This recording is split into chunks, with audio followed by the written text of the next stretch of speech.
अस्सलाम वालेकुम दोस्तों, आज की जो मेरी वीडियो है ना उसका टॉपिक ये है कि अगर आप सोच रहे हैं भाई जापान में आपका अपना घर हो और वो भी हो बड़ा सस्ता सा, तो इसका एक सॉल्यूशन लेके आए हैं हम आपकी खिदमत में। एक रिपोर्ट शाया हुई है, उसमें ये है कि जापान में तकरीबन 2.5 मिलियन से लेके 3 मिलियन होम्स जो है रूरल एरिया में वो एम्प्टी पड़े हुए हैं और इनको बोलते हैं जी आकियास हाउसेस, AKIYAS आकियास होम्स, ठीक है।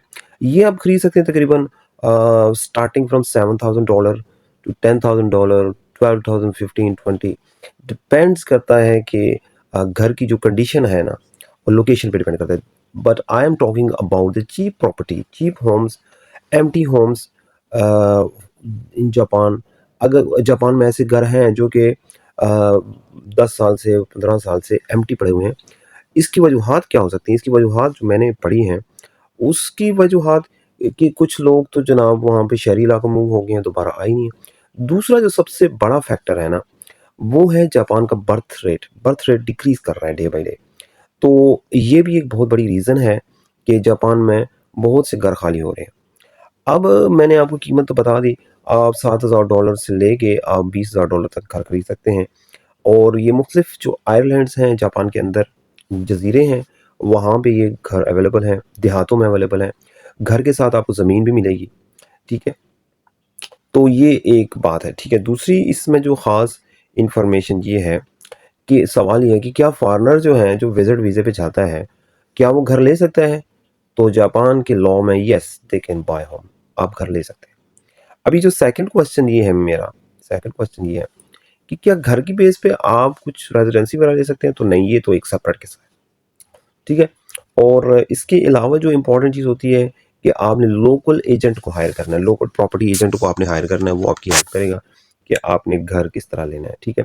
उसके बाद थोड़ी बहुत ही आपको लैंग्वेज की भी हाव ना हो या आप कोई ट्रांसलेटर हायर कर लें कि जो आपकी हेल्प करे घर के नेगोशिएशन में, मतलब जो घर है उसके बारे में सवाल पूछे, ये कितना पुराना घर है, कितना इसमें क्या इसमें विद इन 2 ईयर्स कोई फ्लड की वजह से नुकसान हुआ है, अर्थक्वेक की वजह से कोई नुकसान हुआ है घर को, स्ट्रक्चर में कुछ ऐसी ड्रॉबैक ना हो कि जिसकी वजह से आपको बाद में मसाइल हों, क्योंकि घर जो है आपने थोड़ा बहुत रेनोवेशन भी करवाना होगा, ठीक है? तो आप क्या कर सकते हैं, आप एक घर खरीद लें, पहले उसको थोड़ा-सा रेनोवेट करें और उसको एयरबीएनबी पे लगा दें, ठीक है? आपने कुछ पैसे भी तो कमाने हैं ना। ऐसे बहुत से कपल्स जो अमेरिका से शिफ्ट हुए हैं जापान में, तो वो यही करते हैं, 1-2 घर लेके उनको रेनोवेशन करके और उनको booking.com या एयरबीएनबी पे ऐड लगा देते हैं, ठीक है? तो एक तो आपने ये करना है, ठीक है?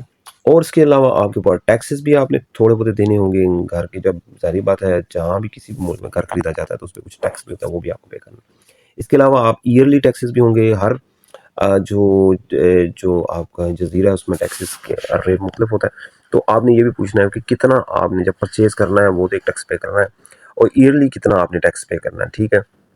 ये सारी रिपोर्ट मेरे पास है, बस मैं उसको देख के फिर आपको ये इन्फॉर्मेशन दे रहा हूँ। ऐसी कोई इन्फॉर्मेशन नहीं है कि भाई जो मतलब ऐसे ही बस शुरू हो गई वीडियो बनाना, ठीक है? तो अब इसमें मैंने इम्पोर्टेंट क्वेश्चन जो है ना वो कवर किए हैं। और सेकंड होम आप खरीद सकते हैं, आप विज़िट पे 6 महीने रह सकते हैं जापान में। तो अगर आपका घर है तो आप 6 महीने गुज़ार सकते हैं, फिर वापस आ जाए, फिर चले जाएँ, इस तरह भी किया जा सकता है। या कोई ये भी घर आपका हो जाए तो ये भी सॉल्यूशन निकाला जा सकता है कि आपको वहाँ पे कोई रेज़िडेंसी वगैरह मिल जाए, आपको जॉब वगैरह मिल जाए।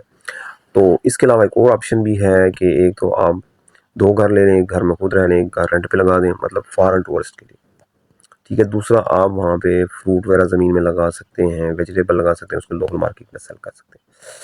इसके अलावा लोग ये करते हैं को बीज़ जो होती हैं, जो हनी होती है, उसका भी छोटा-मोटा फार्म लगा सकते हैं। तो ये ऑप्शन मौजूद है आपके लिए कि आप कुछ साइड इनकम भी जनरेट कर सकें अगर आपके पास कोई पेंशन या सेविंग नहीं है। तो ये है मेरी आज की वीडियो। नाज़रीन, $7,000-8,000 में दुनिया में कहीं नहीं मिलता। जापान आपको पता है बहुत बड़ा डेवलप कंट्री है, तो वहाँ पे आप घर ले सकते हैं और एक खूबसूरत एनवायरनमेंट में अपने लिए ज़िंदगी को गुजारने के लिए कुछ ऑप्शन बना सकते हैं। तो ये थी मेरी आज की वीडियो, उम्मीद है आप लोगों को पसंद आई होगी। इजाज़त, अल्लाह हाफ़िज़।